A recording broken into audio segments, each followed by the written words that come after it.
So my focus came from, I was a graduate student. I was working on a dissertation project with one of our fellow graduate students. I was collecting data for her. And it was about this intervention where it's focused on one kid and the teacher's using this red and green card to help them self-regulate their behaviors. But I went into the classroom. I couldn't figure out which kid she was focused on. And so I thought, well, this is silly that she's doing one kid at a time when we could be doing something more classroom level. And so I really started thinking about teachers' classroom management and how having better classroom management can actually support all students in the classroom, including those who have those behavior problems. And so that's sort of how the way I find my focus is I go and I watch and I observe things and I think, we could be doing this better. And so then I focus on that. And so classroom management is one of the areas that I started with. So I came to this field maybe a little bit different than some other people. I started out in counseling psychology and I did 3 different postdocs before I really got my focus. And I think my personal lesson from my journey was just to be patient and just to trust that I was following a direction that made sense for me.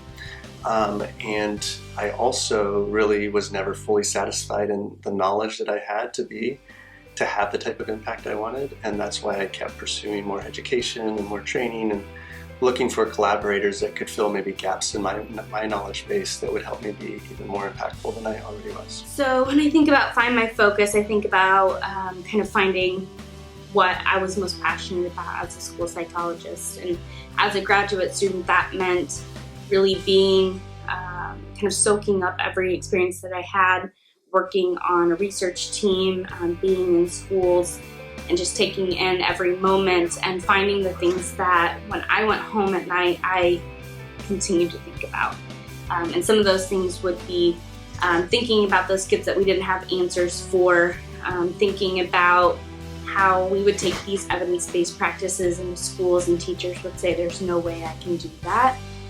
That helped me find my focus to say that's a problem that we haven't solved and that's what we need to fix. The biggest thing that got me to where I am today was thinking about the big questions, the grand challenges that we experience in our field, and how I could contribute to answering those.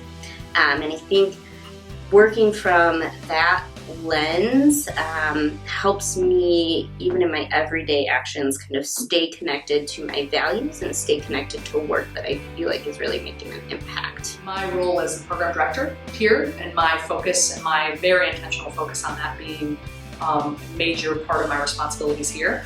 Just as I think about classrooms and schools as systems, I think about our school psychology program as a system. I am surrounded by incredibly high-powered, high-skilled, passionate scholars and researchers. And then there are aspects of the job, including not only researchers, but also fantastic instructors, et cetera. And I love my opportunity to support students via my teaching role. But also my role in shaping a high-quality, highly effective program that meets expectations and requirements of all of those kinds of things related to accreditation and program management. That's one of the things that I can contribute very uniquely to the program.